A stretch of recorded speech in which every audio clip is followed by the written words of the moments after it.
Verónica Polit, muchísimas gracias por acompañarnos el día de hoy. También es parte de la Fundación Tierra de Hombres y hoy estamos conmemorando, celebrando un día más de los niños y de las niñas, pero en medio de una convulsión social y de muchas circunstancias que realmente nos preocupan, porque es aquí donde están creciendo esos niños y esas niñas. Sí, Sofía, muy buenos días, muchísimas gracias por la invitación y bueno, saludos a todos los miembros del Pacto y todas las personas que luchamos día a día por los derechos de los niños y por supuesto a los niños a quienes realmente les debemos este día.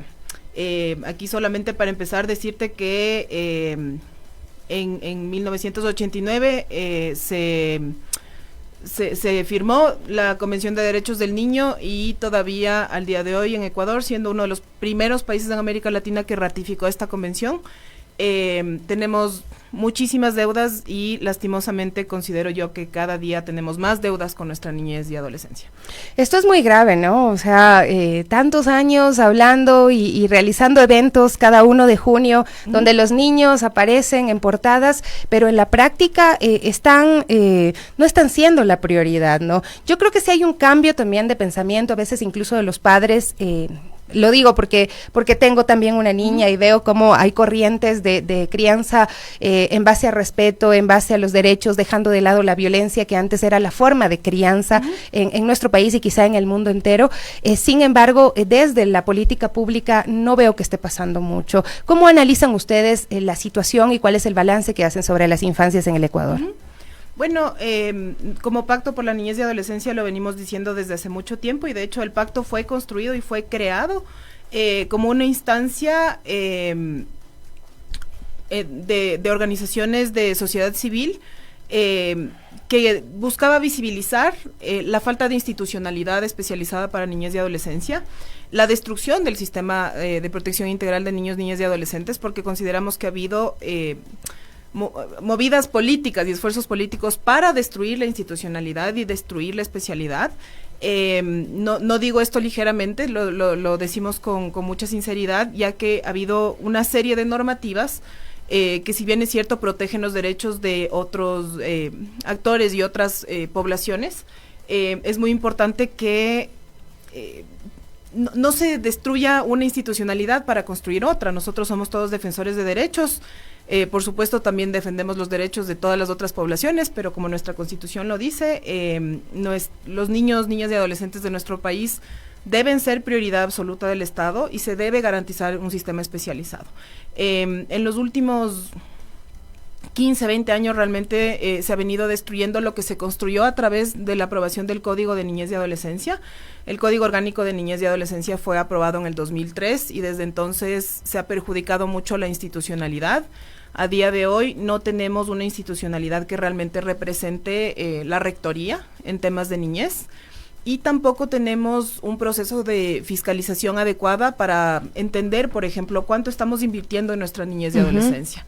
Desde mi punto de vista, lastimosamente, en la última década hemos responsabilizado mucho a las familias, es lo que tú dices, es lanzarle la pelotita de la protección de niños, niñas y adolescentes a las familias y los niños están a la merced de que las familias, de tener o no una familia claro, que pueda proteger y respetar sus derechos y también obviamente enseñarles las responsabilidades que ellos tienen. Y el Estado como que se hace a un lado y pues no cumple su función. Nuevamente en el tema de niñez existe un principio fundamental, es el principio de corresponsabilidad que establece que la garantía de derechos es el principal, es el objetivo realmente y la competencia del Estado y que las familias y la sociedad somos corresponsables de la garantía de derechos de los niños. Pero el principal garante de derechos en este país es el Estado. Esto es importantísimo lo que usted menciona y yo quisiera que se entienda, ¿no? Y claro, la verdad es que es una reflexión que uno debería hacer cotidianamente cuando ve, por ejemplo, niños que están siendo vulnerados en las calles o que están trabajando.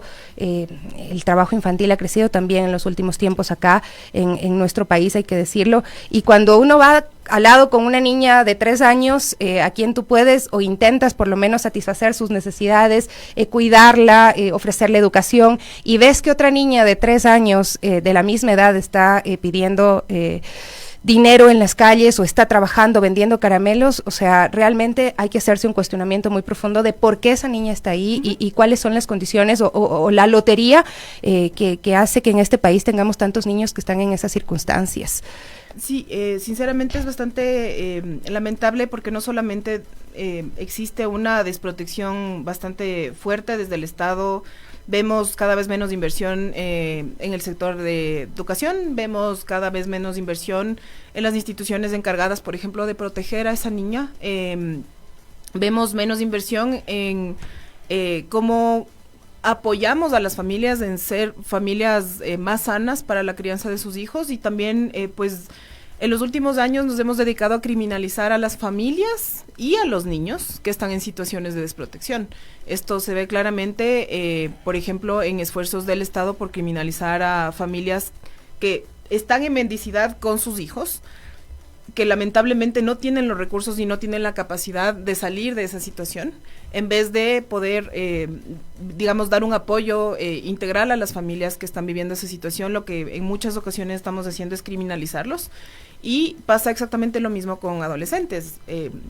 Hoy mencionaste una noticia súper fuerte que tiene que ver justamente con temas de discriminación, racismo y de que la política pública, las autoridades de la política pública, en este caso las Fuerzas Armadas, pueden direccionar la criminalización e incluso en algunos momentos manipular las situaciones para criminalizar a nuestros adolescentes y jóvenes, que es algo que sucede muchísimo en nuestro país también.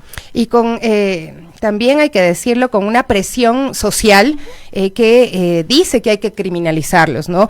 Hemos revisado en múltiples ocasiones acá lo que está ocurriendo en los establecimientos educativos, y si bien pues hay una responsabilidad de los estudiantes, de los jóvenes que puedan estar cometiendo actos que son ilícitos, pues también es necesario decir que la responsabilidad es de quienes están a cargo de los establecimientos educativos, de los padres de familia, y pues a ellos no se les dice nada y no se les pide hacerse cargo de lo que está ocurriendo. Hemos visto pues que se ha incrementado la violencia dentro de los centros educativos, lo reconoce el Ministerio de Educación. Hay casos de suicidios, hay casos de violencia fuerte en contra de los niños, niñas y adolescentes, vemos casos de violación dentro de los establecimientos educativos, y simplemente te responden desde el Ministerio de Educación algo como se activaron los protocolos, y uno se pregunta qué clases de protocolos son los que permiten que se revictimice a niños, niñas y sus familias. Sí, yo creo que aquí también hay que analizar un punto súper importante, es que de hecho la Corte Constitucional ha emitido ya varias sentencias donde le exige al Ministerio de Educación la implementación del enfoque restaurativo en las escuelas y colegios para la resolución de conflictos. Un problema que nosotros vemos es que no existe realmente procesos preventivos de prevención de la violencia, no existen procesos de abordaje temprano de conflictos. Los niños tienen conflictos en muchas ocasiones. El tema es que si es que no hay un abordaje temprano de esos conflictos, se convierten en violencia. Y vemos en muchísimas ocasiones que los protocolos están ahí lamentablemente para responder a violaciones a los derechos y a violencias que ya se han perpetuado. Lamentablemente no las estamos evitando. Y es para mí bastante lamentable ver que en los últimos años incluso los DECES, que son las instancias, digamos, los equipos técnicos especializados en los colegios que pueden abordar este tipo de problemáticas, se les ha hecho responsables mucho más de sancionar a los estudiantes, de investigar y de sancionar, e incluso a veces de fundamentar informes en ámbitos delictivos que no les corresponde, porque esa es una función de la Fiscalía. Entonces, en vez de estar trabajando en la promoción de contextos de paz, de culturas de paz en nuestros niños, estamos fomentando una cultura persecutoria en los colegios. Y eso no va a solucionar los problemas de violencia.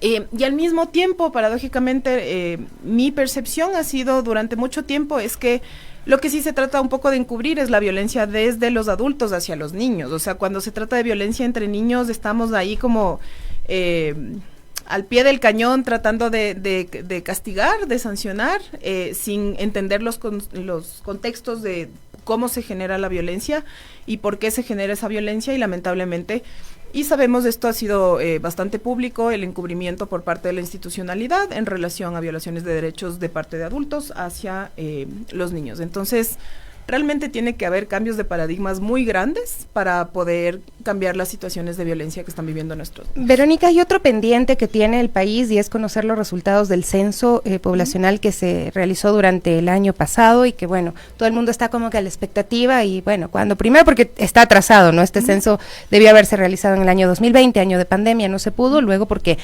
cuando se realizó, pues hubo un montón, una serie de problemas que están siendo incluso en algunos ámbitos demandados y judicializados en los contextos de personas personas indígenas, por ejemplo, pueblos y nacionalidades que también han hecho ahí un llamado de atención, pero se ha dicho que los resultados se van a tener en el mes de agosto. ¿Qué resultados o qué datos debería darnos el censo acerca de las infancias y que son necesarios para poder generar y abordar con políticas públicas? Bueno, primero, no sabemos con seguridad cuántos niños tiene el Ecuador, para empezar, o sea, no sabemos exactamente cuál es el número total de la población. Se presume, según los patrones que hemos vivido durante mucho tiempo en Ecuador, que todavía tenemos una población bastante alta, de por lo menos 30% de niñez y adolescencia en nuestro país. Tenemos una población relativamente joven todavía, y eso implica que tiene que haber políticas públicas específicas y especializadas para esta población. Estamos hablando de 1/3 de la población cuando hablamos de niñez, y estamos hablando también de un porcentaje muy alto de juventud, de jóvenes que están cumpliendo la mayoría de edad en los mismos contextos. No cuando uno cumple 18 años mágicamente cambia todo en la vida y uno se convierte en un adulto así automáticamente. Entonces es primero empezar a entender la población, porque estamos, desde mi punto de vista, tratando nuevamente a los niños con una visión absolutamente adultocéntrica y no creando políticas públicas específicamente para ellos, sobre todo considerando que son una parte importante de nuestra población.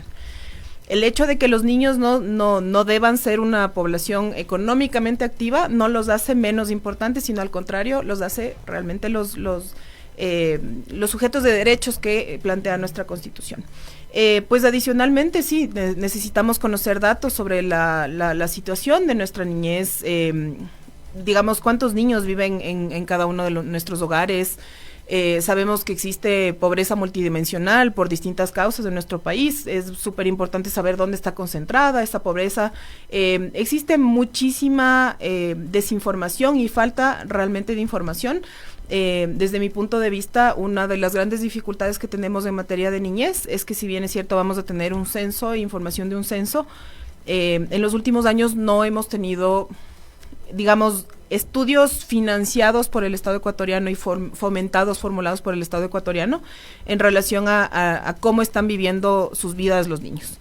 Tenemos muchas organizaciones, tenemos incluso ciertos municipios, tenemos algunas instancias que están haciendo estudios, tenemos un observatorio de la niñez en Ecuador, pero lamentablemente la competencia del Estado de levantar la información para poder generar política pública no existe.